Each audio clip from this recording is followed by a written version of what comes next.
भारत के स्वतंत्रता अभियान को जब भी याद किया जाता है, तब उसमें गांधी जी और उनके द्वारा चलाए जाने वाले अभियानों का विशेष तौर पर जिक्र होता है। दक्षिण अफ्रीका से भारत वापस लौटने के पश्चात गांधी जी ने भारत में सत्याग्रह नामक एक नवीन प्रयोग करना प्रारंभ किया और सत्याग्रह के अंतर्गत ही वे ब्रिटिश सत्ता से संघर्ष करने के क्रम में समय समय पर कुछ आंदोलन प्रारंभ करते रहे। यद्यपि गांधी जी के आंदोलनों का प्रत्यक्ष परिणाम क्या रहा और स्वतंत्रता प्राप्ति में उनके आंदोलनों की भूमिका कितनी आंकी जानी चाहिए, इस पर आज भी एक राय नहीं बन सकी है। बहरहाल आज बात गांधी जी की दांडी यात्रा की।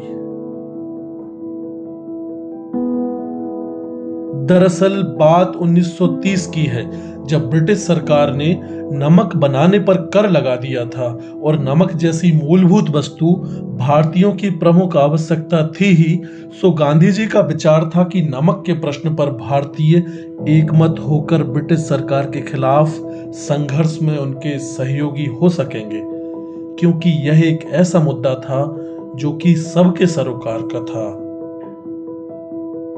नमक बनाने पर लगे कर का सांकेतिक विरोध करने के लिए गांधी जी अपने 77 अन्य समर्थकों के साथ 12 मार्च 1930 को साबरमती आश्रम से गुजरात के एक समुद्र तटीय गांव दांडी तक की यात्रा पर निकल पड़े। पूरे गुजरात में उनकी इस दांडी यात्रा को अपार जनसमर्थन मिला। उन्होंने 390 किलोमीटर की यह यात्रा 24 दिन में पूरी की और 6 अप्रैल 1930 की सुबह लगभग 6:30 बजे गांधी जी ने नमक उठाकर सांकेतिक तौर पर नमक कानून को चुनौती दी। उन्होंने कहा, मैं ब्रिटिश साम्राज्य की नींव को हिला रहा हूं। नमक सत्याग्रह के दौरान 8,000 भारतीयों को जेल में डाल दिया गया।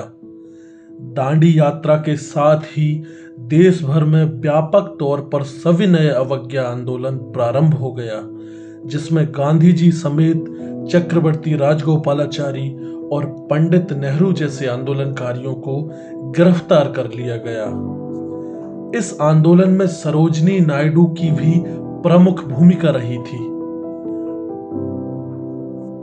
ब्रिटिश सरकार के खिलाफ गांधी जी का यह सविनय अवज्ञा आंदोलन 1 वर्ष तक चला और लॉर्ड इरविन व गांधी जी के बीच समझौते से यह अंततः 1931 में बिना किसी ठोस परिणाम के समाप्त हो गया।